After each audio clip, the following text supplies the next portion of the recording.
V-Guard presents कौन जीत रहा है, को पावर्ड बाय सेंसोडाइन एंड विमल।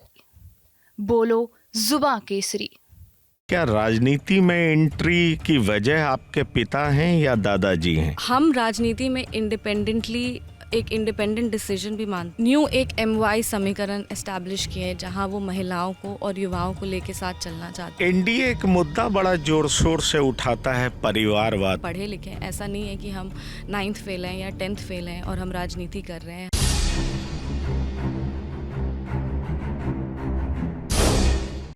नमस्कार, मैं हूं पंकज कुमार। TV9 की यात्रा समस्तीपुर पहुंची है। जी हां, समस्तीपुर हाई प्रोफाइल सीट इसलिए भी बन चुका है क्योंकि 25 साल की शांभवी चौधरी यहां से उम्मीदवार हैं, एनडीए की प्रत्याशी हैं। और अगर पार्टी की बात करें तो एलजेपी रामविलास पासवान की पार्टी से ये चुनाव लड़ रही हैं। वैसे चुनावी राजनीति से इनका रिश्ता काफ़ी पुराना है क्योंकि ये तीसरा जनरेशन है जो कि पॉलिटिक्स में उतरा है। इनके दादाजी 9 बार विधायक रहे और कई बार मंत्री भी रहे।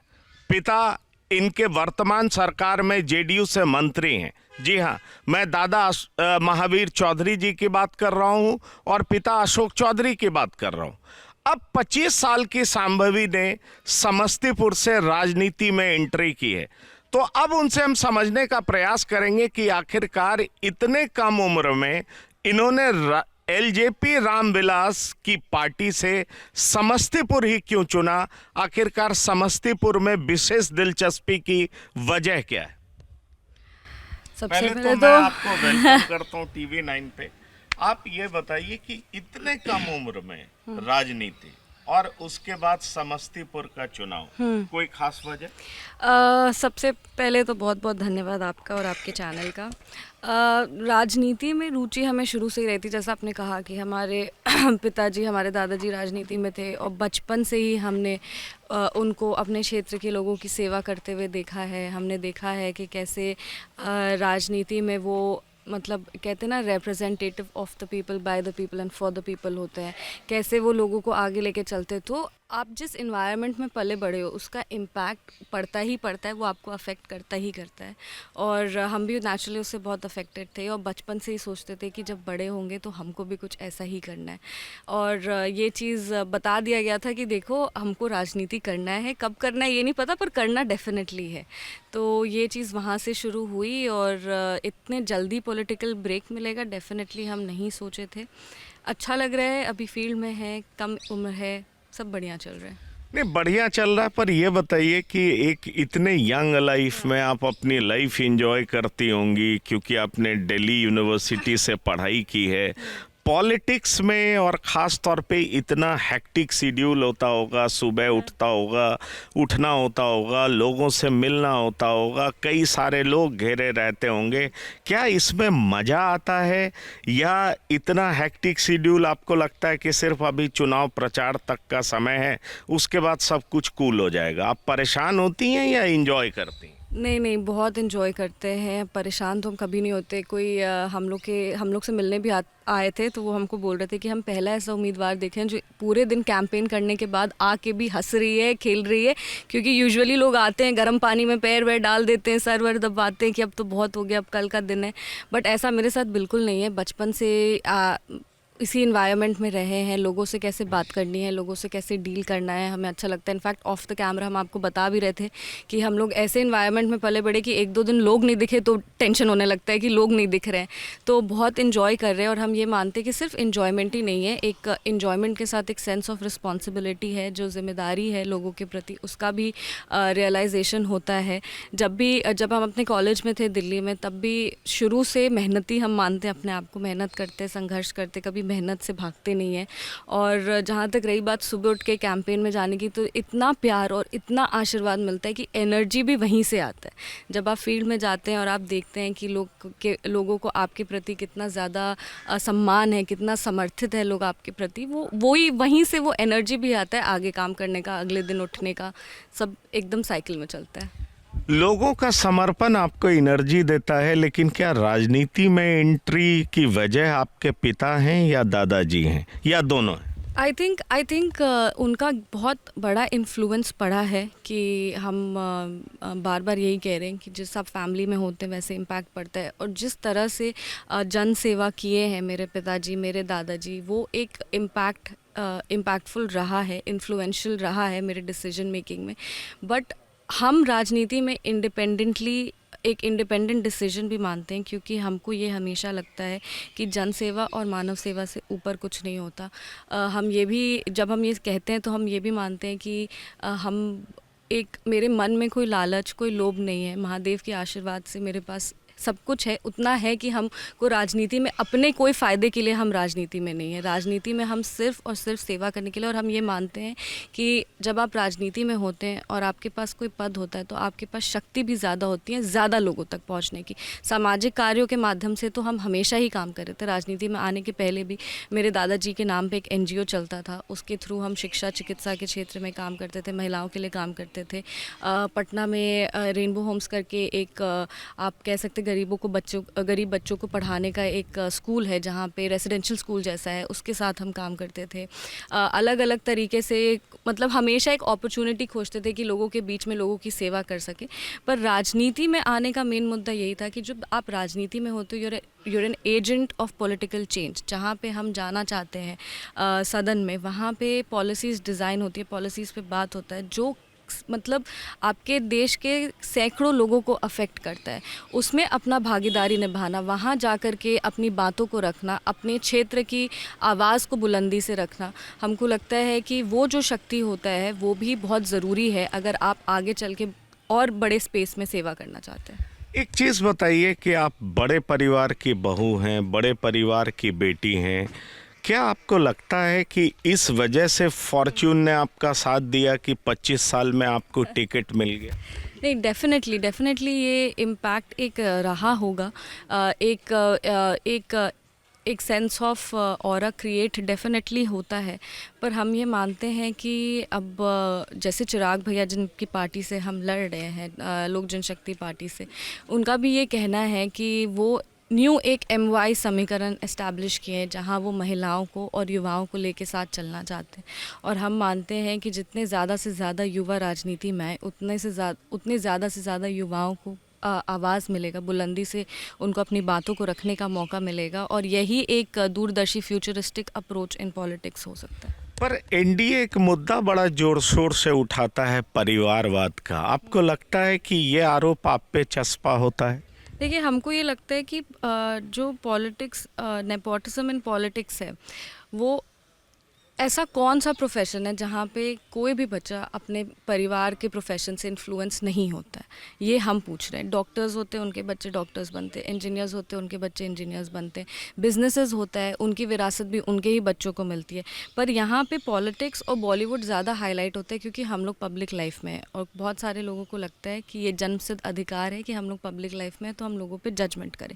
ये डेफिनेटली कोई भी नॉर्मल बच्चे पर ये इम्पैक्ट क्रिएट होता है कि हम अपने फादर की, अपने ग्रैंडफादर की लेगेसी को आगे बढ़ाना चाहते हैं। वो पॉलिटिक्स से रिलेटेड नहीं होता, कोई भी प्रोफेशन हो, उसमें वो एक थॉट्स ज़रूर किसी बच्चे के मन में आता है। जहाँ तक रही पॉलिटिक्स की बात, हम ये मानते हैं कि पॉलिटिक्स में डेफिनेटली किसी अच्छे या इन्फ्लुएंशियल परिवार से आने का रीज़न ये हो सकता है कि हमको लोग गंभीरता से सुने, मेरा पैसेज ऑफ कम्युनिकेशन आसान हो सकता है, हम लोगों तक शायद आसानी से पहुँच सके। पर मेरा राजनीतिक जीवन होगा कि नहीं, ये जनता पर आधारित है। अगर हम राजनीति में आगे बढ़ेंगे कि नहीं और मेरा क्या होगा आगे जा कर के, ये समस्तीपुर की जनता डिसाइड करेगी। और पॉलिटिक्स इकलौता ऐसा प्रोफेशन है जहाँ हर 5 साल में आपको एग्ज़ाम देना पड़ता है। ऐसा नहीं होता कि आज हम हैं और हम ज़िंदगी भर MP रह जाएंगे, फिर हम 5 साल बाद वापस मैदान में उतरेंगे, फिर हम वापस संघर्ष करेंगे। मतलब हर 5 साल में आप एक एग्ज़ाम लिखते हैं। तो ये चीज़ है। और हम ये सब जब बोल रहे तो हम ये भी एक बात है जो अंडरलाइन करना चाहते हैं कि क्वालिफिकेशन इन पॉलिटिक्स को भी देखना चाहिए। हम पढ़े लिखे हैं, ऐसा नहीं है कि हम 9th फेल हैं या 10th फेल हैं और हम राजनीति कर रहे हैं। हम अच्छे से अपना पढ़ाई किए, अच्छे कॉलेज से अपनी पढ़ाई ख़त्म की है, पूरी पढ़ाई ख़त्म की और अभी भी पढ़ाई कर रहे हैं, PhD कर ही रहे हैं हम अपना। इसके अलावा हमने एक अलग प्रोफेशन में भी काम किया है। हम ज्ञान निकेतन गर्ल्स स्कूल की निर्देशिका थे, तो ऐसा नहीं है कि हमने अपना जो अदर प्रोफेशंस होता है उसको नहीं किया है। हम कहीं और काम कर रहे थे और काम करते करते हम राजनीति में आए हैं।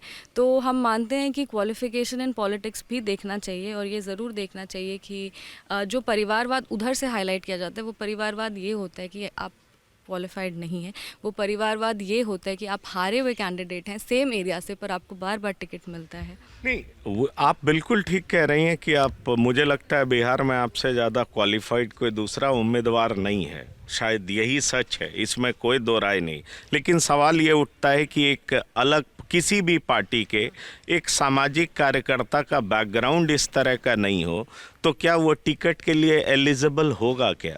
और इसी बात को प्रधानमंत्री ने लाल किले से भी उठाया, लेकिन जब वो बिहार पहुंचते हैं तो उनका परिवारवाद गुम सा हो जाता है, चुप सा हो जाता है, क्योंकि आरजेडी ये आरोप लगाती है कि चिराग पासवान कौन है, शांभवी चौधरी कौन है, अरुण भारती कौन है, ये सारे परिवार के ही तो लोग हैं। एक बड़े परिवार के आने की वजह से तभी तो ये कोई राष्ट्रीय अध्यक्ष हैं, किसी को टिकट मिल जाता है।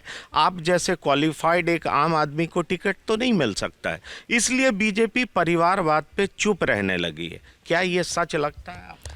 देखिए, हम किसी और के बारे में क्यों किसी और को टिकट मिला, हम क्वालिफिकेशंस बार बार सब लोग कहते हैं कि चिराग भैया ने भी बार बार कहा है कि हमने उन लोगों को आगे बढ़ाया है जो शिक्षित हैं, जो पढ़े लिखे हैं और जो आगे चल के एक राजनीतिक एक्सपीरियंस हो उनको, मतलब किसी ऐसे, जैसे हम भी एक राजनीतिक परिवार से आते हैं, हम एक बैकग्राउंड से आते हैं, तो हम मानते हैं कि हर टिकट को देने के पहले उन्होंने सर्वे कराया, अपने कार्यकर्ताओं से, पार्टी वर्कर्स से बात करके ही एक डिसीजन लिया है। और जब आप चुनाव के मैदान में होते, जहाँ तक रही बात कार्यकर्ताओं की, तो हम ये मानते हैं कि चुनाव के मैदान में हम अपने भाषण में भी ये कहते हैं कि चेहरा हम भले ही हो सकते हैं पर चुनाव हमेशा कार्यकर्ता मिल के लड़ते हैं। तो अगर हमारे कार्यकर्ता हमारे से सहमत नहीं हैं तो हम कभी ये चुनाव ना लड़ सकते, ना हम ये चुनाव जीत सकते हैं। और जहाँ तक रही बात कि कार्यकर्ताओं को टिकट मिलती है कि नहीं, तो बिल्कुल मिलती है उनको टिकट। ऐसा नहीं है कि उन लोग को टिकट नहीं मिलता है या उन लोग को साइडलाइन कर दिया जाता है, ऐसा ये खास तौर पर इस बार एलजेपी रामविलास पे आरोप लग रहा है कि सारे वैसे लोगों को टिकट दे दिया गया जिन्होंने पार्टी के लिए जमीन पे काम ही नहीं किया। नहीं, ये आरोप हमको लगता है कि गलत है, क्योंकि जहाँ तक रही बात राजेश भैया की, तो वो पहले भी चुनाव लड़ चुके हैं, वो डिप्टी मेयर भी रह चुके हैं। अरुण भारती जी की, तो वो भी पार्टी का काम हमेशा से करते जा रहे थे। चिराग भैया हैं और वीना देवी जी, वो भी पार्टी में रह चुकी है। हम ही एक हैं जो 25 साल के हैं, बट हम ये मानते हैं कि हम 25 साल के, हम कहीं ना कहीं से तो डेब्यू करते ही ना। अगर हम एलजेपी से नहीं करते तो हम जनता दल यूनाइटेड से करते या हम भाजपा से करते। मेरा ये कहने का मुद्दा है कि हम कोई भी और पार्टी से करते तो ये बात वैलिड रहता कि आपका तो, आप तो 25 ईयर्स की, मेरा तो एक पॉलिटिकल पार्टिसिपेशन जो होता है पॉलिटिक्स में वो तो 18 ईयर्स से शुरू हो जाता है। यू गो, यू वोट, आप अपने आइडियोलॉजीज़ को आगे रखते हैं। आप ये जस्ट बिकॉज हम प्रचार उसका नहीं करते हैं सोशल मीडिया पे, उसका ये मतलब नहीं कि हम इन्वॉल्व नहीं है। बिल्कुल पॉइंट टेकन। मेरा अगला सवाल है कि क्या आप एमपी बनना चाहती हैं, चाहे जेडीयू से मिल जाए, एलजेपी रामविलास से मिल जाए, किसी से मिल जाए? आप जो अभी कह रही हैं कि बस संसद तक पहुंचने का मकसद है, पार्टी कोई भी हो, फर्क नहीं, हम एक एग्जाम्पल आपको दे रहे थे कि ये सिर्फ एलजेपी के लिए वैलिड नहीं है। ये अगर हम किसी भी पार्टी से खड़े होते तो ये चीज़ कोई ना कोई उठाता ही कि वो पार्टी की पार्ट नहीं है। ये हमने नहीं कहा कि हम जनता दल यूनाइटेड से लड़ना चाहते हैं या भाजपा से, हमने ये कहा कि हम कोई भी और पार्टी से खड़े होते तो ये मुद्दा बन सकता था। पर जहाँ तक रही बात कि आप कोई भी एमपी बनना है या नहीं, बट हम स्ट्रांगली लोक जनशक्ति पार्टी के साथ खड़े हैं और हम उनके जितना भी विजन है चिराग भैया का, बिहार फर्स्ट बिहारी फर्स्ट हो, वो महिलाओं को लेके MY समीकरण हो उनका, युवा को लेकर के वो आगे बढ़ना चाहते हो, जिस तरह वो विकसित भारत और विकसित बिहार की बात करते, उनके हर विजन से हम सहमत हैं और हम डट के खड़े हैं। और लोक जनशक्ति पार्टी ही हमारा फर्स्ट चॉइस था, इसलिए क्योंकि युवा हमेशा किसी युवा से ज़्यादा कनेक्ट करता है। चिराग भैया से हमारा कई वर्षों से हमारी बातचीत उनसे होती रहती थी। जब चुनाव का ऐलान हुआ तो हमने उनको कहा कि चिराग भैया हम चुनाव लड़ना चाहते हैं। और जो एक शुरू में भी हम कहते हैं, हम फिर कह रहे हैं कि जो फ्यूचरिस्टिक अप्रोच एक चिराग भैया का है युवा को लेके, महिलाओं को लेके, आप बताइए कि कौन ऐसा है अभी बिहार पॉलिटिक्स में जिसने युवाओं को और महिलाओं को इतना बड़ा स्पेस दिया है? नहीं, ये बिल्कुल सही बात है। मेरा सीधा सा सवाल है, लोग कहते हैं आप बाहरी हैं, आप बाहर से आ गई हैं, टिकट मिल गया है, बड़े घराने की बहू हैं, बड़े घराने की बेटी हैं, आपको समस्तीपुर से उतार दिया गया है और यहाँ पे लड़ाई स्थानीय वर्सेस बाहरी हो रहा है। क्या सच्चाई है? क्या ज़मीन पर लोग आपको बाहरी की नज़र से देख रहे हैं? नहीं, बिल्कुल भी नहीं। ये बाहरी और स्थानीय वाला जो मुद्दा है, ये सिर्फ़ और सिर्फ सोशल मीडिया पे चल रहा है, और सोशल मीडिया पे एक हमेशा पॉलिटिक्स में एक नैरेटिव सेट करने का कोशिश किया जाता है कि सारे लोग उस नैरेटिव से अलाइन करने लगे। मेरे साथ भी यही हो रहा है कि बार-बार बाहरी और भीतरी का ये एक मुद्दा उठाया जा रहा है, पर एक्चुअली में ये मुद्दा है नहीं। हमारा घर समस्तीपुर में, हम पहले ऐसे प्रत्याशी होंगे जिसने चुनाव के पहले अपने क्षेत्र में घर लिया और घर में रह के घर से ऑपरेट करी। आज तक समस्तीपुर के हर प्रत्याशी होटल से ऑपरेट करते थे, हम घर से ऑपरेट करते हैं। हमारा घर समस्तीपुर में, और हम ये मानते हैं कि सायन की नानी, मतलब मेरे जो पति है, उनकी नानी का घर विभूतिपुर है, जो इसी ज़िला में पड़ता है। मेरी दादी की सिस्टर का शादी रोसड़ा में हुआ है, जो समस्तीपुर ज़िला में पड़ता है। तो हम ये मानते हैं कि ये सिर्फ एक नैरेटिव सेट करने का प्रयास हो रहा है। जहाँ तक रही बात कि आप बाहर की हैं, तो हम ये बोलेंगे कि मोदी जी भी तो काशी के नहीं हैं, लेकिन उन्होंने काशी के लिए कितना काम किया है। जहाँ पे जिस तरह से उन्होंने वाराणसी को डेवलप किया, वाराणसी को आगे वो लेकर के चले, तो वो भी तो वाराणसी के कहते हैं नागरिक नहीं है वहाँ के। पर और ये हम एक और चीज़ बोलेंगे कि उनके दल के लोग क्या सारे उधर ही से लड़ रहे हैं जहाँ से वो जन्मे हैं? अगर आप हमको ये बोल रहे हैं, तो क्या आपके सारे दल के लोग वहीं से लड़ रहे हैं जहाँ पे उन्होंने जन्म लिया है, कि वो कहीं और लड़ रहे हैं? उनके तो जितने भी कैंडिडेट्स हैं वो बाहर के लड़ रहे हैं। वो एक लौते हमको लगता है कैंडिडेट होंगे जो अपने जहाँ पे उनका घर है वहाँ से वो चुनाव लड़ रहे हैं। और जहाँ तक रही बात, हमको लगता है उनको पता नहीं है कि सांसद जो विपक्ष है, उनको शायद क्लियर आइडिया नहीं है कि सांसद का काम क्या होता है और सांसद की ड्यूटीज़ क्या होती हैं, कि वो बाहरी और स्थानीय को एक मुद्दा बना रहे हैं। हम तो उनको यही बोलेंगे कि चुनाव प्रचार को उनको थोड़ा और बेहतर करना चाहिए, और हमसे ऊपर उठ करके उनको अपना चुनाव प्रचार करना चाहिए, अपने बारे में लोगों को बताना चाहिए। प्रखंड प्रमुख रह चुके हैं, उनके पिताजी कई वर्षों से यहाँ पे मंत्री रह चुके हैं। अपने विकास के बारे में आप बात करिए। ये आप अपना पूरा इलेक्शन स्ट्रैटेजी ही आप मेरे पे बेस कर दिए हैं। ये क्या है? मतलब आपके लिए थोड़ा एबनॉर्मल सा या एक अजीब सा सिचुएशन नहीं होता कि आपके पिताजी भी जेडीयू से मंत्री, आपके विरोध में जो खड़े हैं वो भी जेडीयू से मंत्री? आपको नहीं लग रहा कि कई बार ये बड़ी ऑकवर्ड सी सिचुएशन है? क्योंकि कहा यह जा रहा है कि महेश्वर आचार्य अपने बेटे के लिए बैटिंग कर रहे हैं, और नीतीश जी को समझ में नहीं आ रहा कि किया क्या जाए, इसलिए नीतीश जी ने ये स्टेटमेंट भी दिया है कि पार्टी के लिए जो भीतरघात कर रहा है उसके खिलाफ एक्शन लेंगे।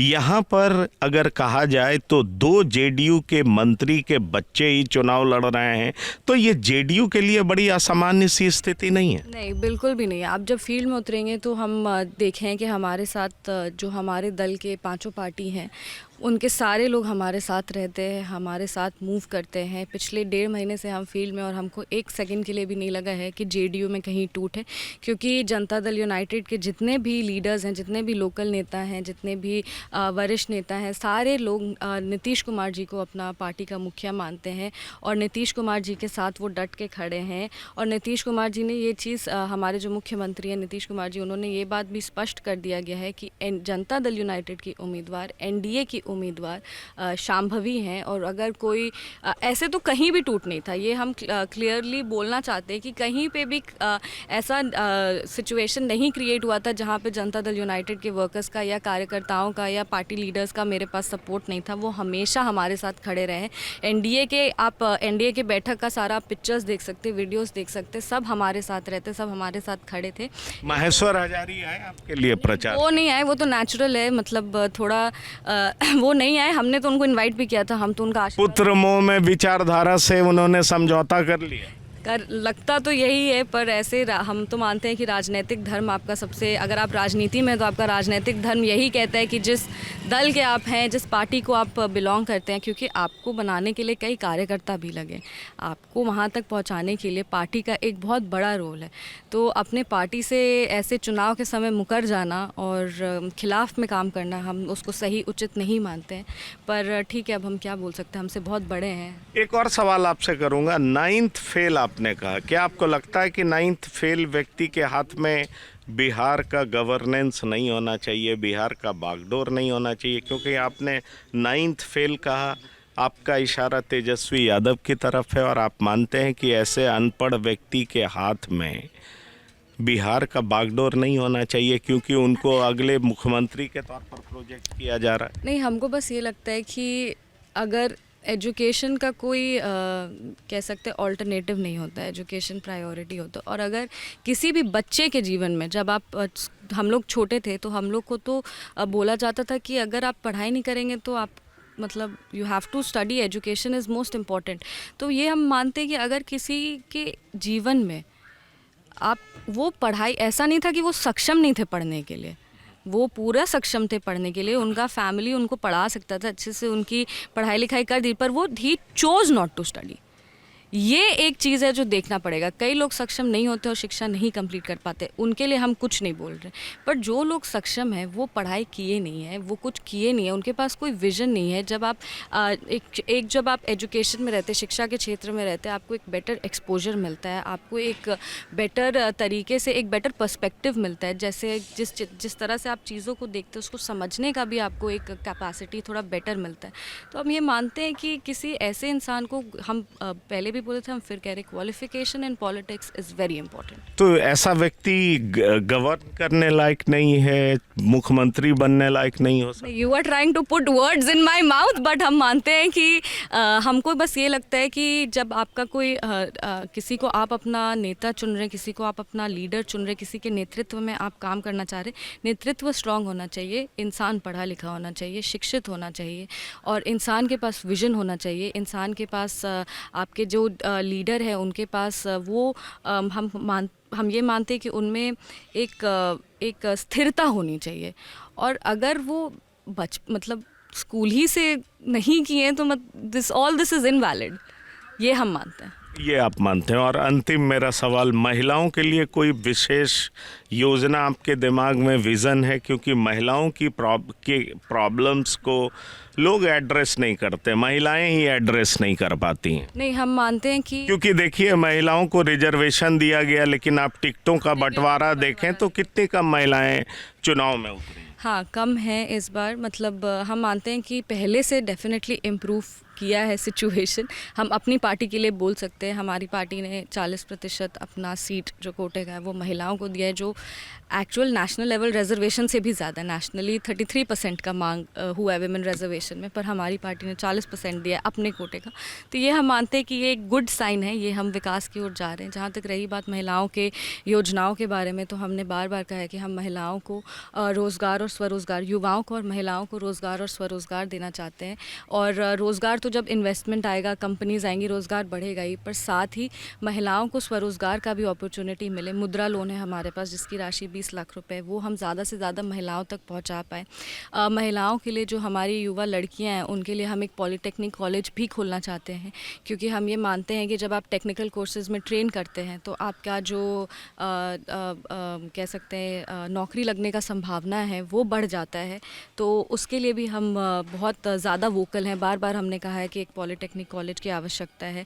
कुशेश्वर स्थान हमारे संसदीय क्षेत्र में पड़ता है, वहाँ पे एक डिग्री कॉलेज नहीं है। वहाँ की महिलाओं की, लड़कियों की मांग है कि हमें डिग्री कॉलेज मिले, क्योंकि बहुत ज़्यादा ट्रैवल करके लड़कियाँ पढ़ने जाएँ, ये नहीं हो पाता है कभी। तो वो भी एक हमारे पास मुद्दा है महिलाओं के लिए स्पेसिफिकली। तो ये सारा रीजन है जहाँ पे हम काम करना चाह रहे हैं, और ज़्यादा से ज़्यादा महिलाओं को हम सशक्त बना पाए, आर्थिक उनकी स्थिति को हम इम्प्रूव कर पाए, हम इसके लिए काम करना चाहते हैं। अंतिम 2 सवाल। एक सवाल ये कि क्या यहाँ पे ये मुद्दा बनता हुआ आपको दिखाई पड़ रहा है, महंगाई, बेरोजगारी? क्योंकि आरजेडी बार बार एनडीए को इन मुद्दों पर घेरना चाहती है, और कल से एक नैरेटिव बहुत ज़्यादा सेट हुआ है कि ओबीसी का रिजर्वेशन छीना जा रहा है। एनडीए की तरफ से ये बात की जा रही है क्योंकि कर्नाटक में मुसलमानों को रिजर्वेशन दिया गया। ये लालू यादव जी ने भी कहा है कल कि मुसलमानों को आरक्षण, जो कि हम मानते हैं कि हमारे बाबा राव अंबेडकर के आइडियोलॉजी के ही खिलाफ है। उन्होंने सबसे पहले बोला था कि धर्म के आधार पर आरक्षण नहीं मिलना चाहिए इससे। और बार बार ये इंडिया अलायंस वाले लोग होते हैं जो धर्म के नाम पे बंटवारा करना चाहते हैं, क्योंकि हम जब हमारी एनडीए की सरकार रहती तो कोई भी योजना जो होती है वो धर्म के आधार पर नहीं होती है। कोई भी जो लाभार्थी होते हैं वो ऐसा नहीं देखा जाता है कि हमारा लाभ सिर्फ हिंदुओं को मिले, वो सबको मिलता है। और इनफैक्ट जब हम फील्ड में रहते हैं तो हम मानते हैं कि हमको जो हर धर्म के लोग से हमें प्यार और आशीर्वाद प्राप्त हो रहा है, और हम सबके बीच में जा रहे हैं। तो ये सिर्फ एक कह सकते हैं कि चुनाव का समय है, लोग कुछ भी बोलते जाते हैं, करते जाते हैं, तो ये उसी का एक पार्ट है। अब अंतिम सवाल, कितने घंटे आप चुनाव प्रचार करती हैं और इस दरमियान क्या खाती हैं? क्योंकि आप बहुत एनर्जेटिक दिख रही हैं, इतना लंबा कैंपेन चला, फिर भी आप मुस्कुरा रही हैं, चिलचिलाती धूप है, गर्मी है, तो क्या कैसे मैनेज करती हैं? नहीं देखिए, हम मुस्कुराते इसलिए रहते क्योंकि हम अगर थोड़ा भी चिंता में आएंगे तो हमारे जितने भी कार्यकर्ता अभी फील्ड में हैं वो भी चिंता में आ जाएंगे। और जब भी हम उनसे मिलते हैं या जब भी हम किसी से भी मिले, हम चाहते हैं कि हम मुस्कुरा के मिले, हम अच्छे से मिले, क्योंकि उससे बहुत बड़ा इम्पैक्ट क्रिएट होता है। मेंटली भी आपको, जो सामने जिनसे आप बात करें, मेंटली भी वो भी अच्छा रहते हैं, वो भी फ्रेश फील करते हैं। और हम मानते हैं मुस्कुराहट हमेशा बिखेरते रहना चाहिए, जहाँ भी जाइए आप मुस्कुराहट फैलाते रहिए। 14-15 घंटे हम लगभग फील्ड में रहते हैं और उसके बाद अगर कभी कोई मीटिंग वगैरह लेना हुआ तो एक इस दरमियान खाना पीना कैसे मैनेज होता है? घर से हम खा के निकलते हैं भरपेट खाना, और लंच हम अपने कार्यकर्ताओं के साथ करते हैं, जहाँ भी जाते हैं उनके साथ जो भी बना होता है वो उनके साथ खाते हैं। और फिर रात में आते हैं तो डिनर खाते हैं, नॉर्मल घर का खाना खाते हैं, दाल चावल सब्ज़ी जो बनता है देसी घर में वही हम। और सुबह कितने बजे कैंपेन के लिए निकलती हैं? 9 बजे हम अप्रॉक्सीमेटली निकल जाते हैं, रात में 10 बजे 10:30 बजे तक प्रयास रहती है कि आ जाएं, पर कभी कभी हम लोग 12 बजे भी लौटे। चलिए, तो आपका TV9 से बात करने के लिए बहुत बहुत धन्यवाद, शुक्रिया। आपने TV9 से लंबी बातचीत की और तमाम मुद्दों पर गहराई से बातचीत की, इसलिए बहुत बहुत शुक्रिया। तो ये थी शांभवी चौधरी, 25 साल की शांभवी, बहुत एनर्जेटिक हैं, तमाम सवालों का जवाब बहुत गंभीरता से देती हैं, चाहे पॉलिटिकल इश्यूज़ हों चाहे सोशल इश्यूज़ हों। और जो इनके ऊपर 2 आरोप लग रहा है कि ये बाहरी हैं, उसका भी इन्होंने जवाब दिया। और साथ ही साथ परिवारवाद को लेकर के इन्होंने बहुत साफ तौर पर कहा कि परिवारवाद को किस तरीके से देखा जाना चाहिए और उस फ्रेम में ये आती नहीं है। बहरहाल समस्तीपुर की जनता को तय करना है कि ये किस लायक हैं, किस तरीके से यहाँ की जनता की मदद कर सकती हैं, किस तरीके से ये यहाँ की जनता के लिए भलाई कर सकती हैं। लेकिन फ़िलहाल इनसे बातचीत के बाद एक बात बहुत साफ नज़र आता है कि 25 साल की शांभवी चौधरी के विज़न में बहुत कुछ है। वो अपने दादा की तरह, पिता की तरह बहुत कुछ करना चाहती हैं। ऐसे में सवाल उठता है कि 4 जून को आने वाला परिणाम क्या इनके लिए संसद का रास्ता तय करेगा, ये देखना बेहद दिलचस्प होगा। इसलिए अपने साथी जेरी और अंकित मिश्रा के साथ TV9 के लिए पंकज कुमार। धन्यवाद, नमस्कार।